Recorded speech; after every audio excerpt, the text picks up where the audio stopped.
Saudações para a sua mudança de vida, visão da hipnose. Estamos aqui hoje para falar sobre um assunto que é muito importante e que eu não comentei nos vídeos do meu mini curso.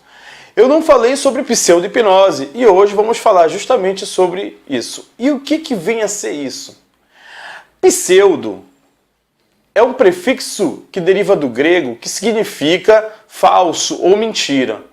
Então, o que é pseudo-hipnose? É uma falsa hipnose, uma hipnose de mentira. E para que eu devo aprender uma hipnose de mentira? Para que eu vou usar uma hipnose de mentira?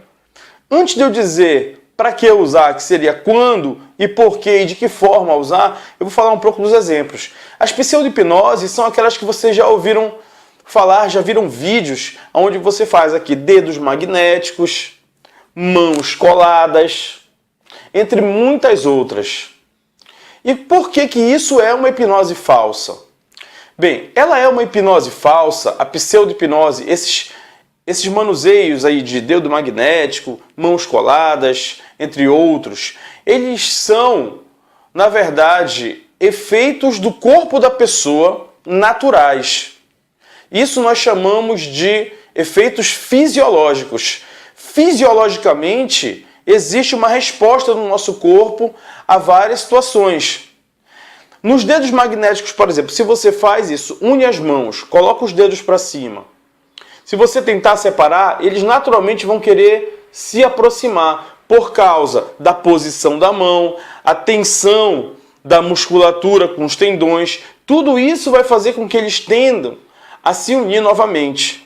Claro, uma pessoa pode até não unir o dedo, mas ela está forçando ali, ela está forçando e segurando para que aquilo não aconteça. Mas de forma natural, quando você pede para a pessoa relaxar e ela fica naturalmente olhando para aquela situação, ela vai ver os dedos se aproximarem.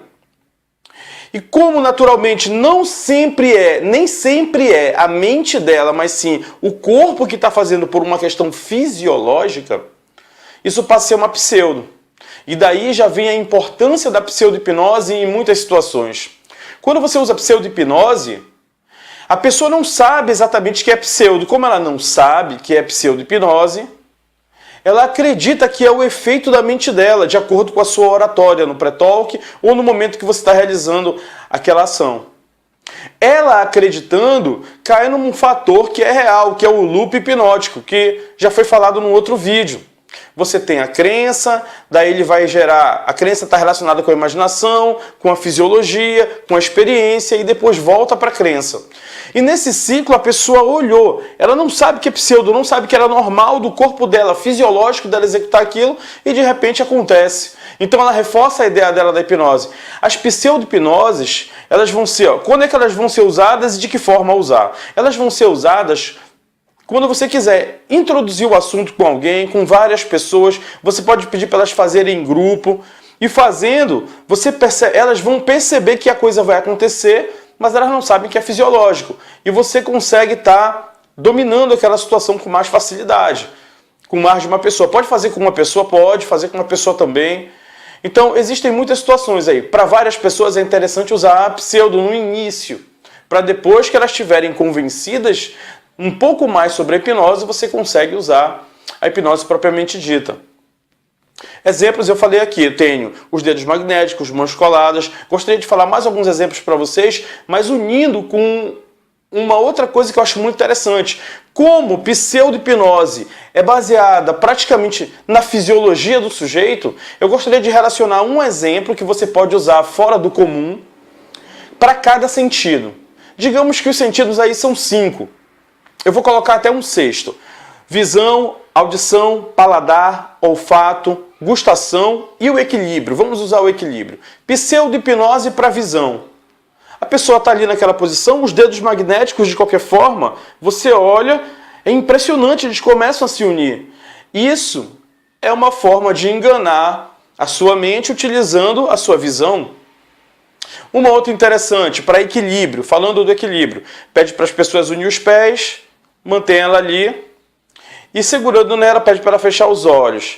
Então você começa a falar com ela e ela vai começar a se desequilibrar. E você sugere para ela, por exemplo, que ela está num navio ou algo assim E ela vai achar que é bem a imaginação dela, quando na verdade uma boa parte desse fenômeno é em decorrência do próprio desequilíbrio, da pessoa fechar os olhos e estar com os pés juntos. Outra situação é quando você fala, por exemplo, para a pessoa colar os olhos, né? E daí você vem aqui, vai fazendo a contagem e empurra as sobrancelhas para cima.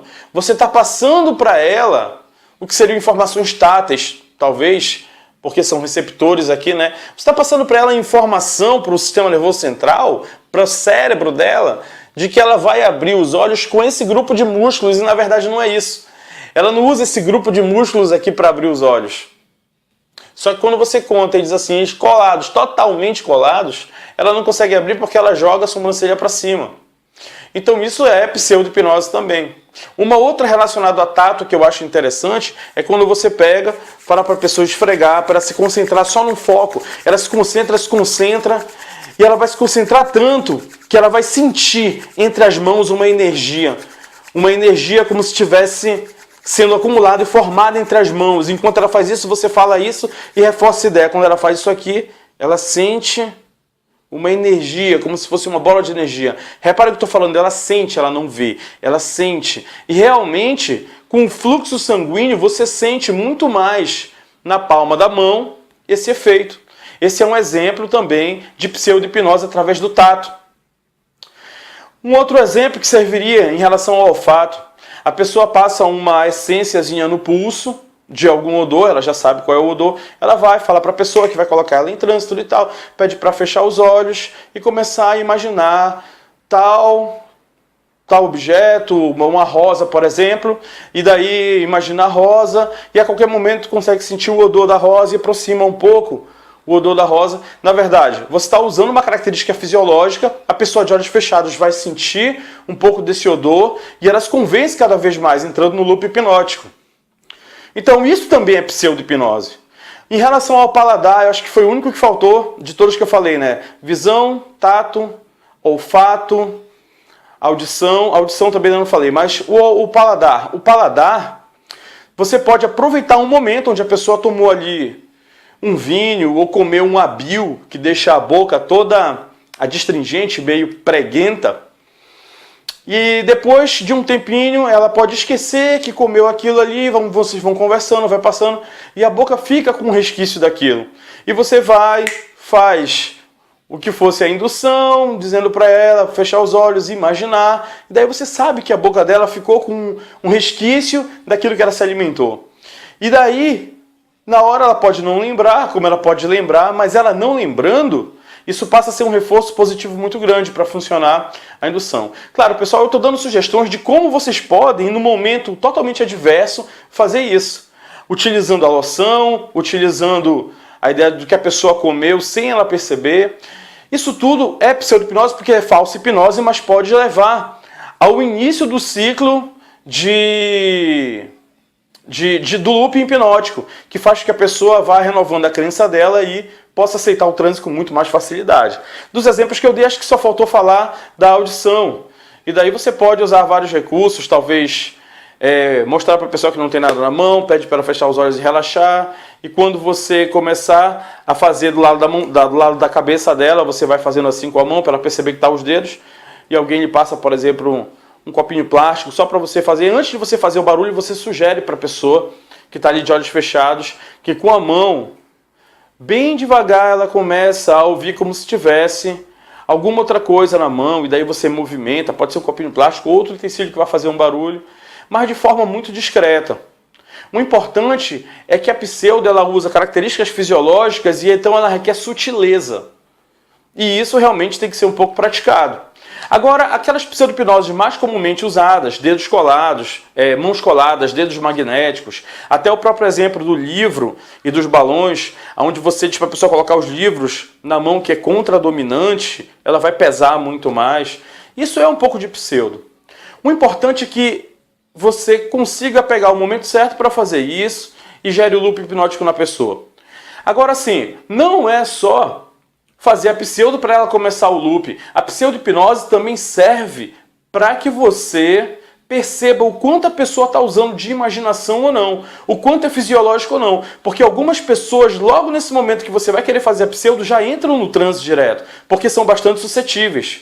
E isso já serve como um termômetro para você saber quem é e quem não é tão suscetível quando você começa a fazer pseudo. Essa é uma das importâncias de se utilizar ela no início de um processo, com várias pessoas ou com uma pessoa. Bem, eu espero que vocês tenham gostado do vídeo, que tenha esclarecido muito mais para vocês sobre pseudo-hipnose. Se gostaram, deem um joinha aí embaixo, se inscrevam no canal, contem para os amigos de vocês para eles se inscreverem também. Até mais e se divirtam com a hipnose. Forte abraço!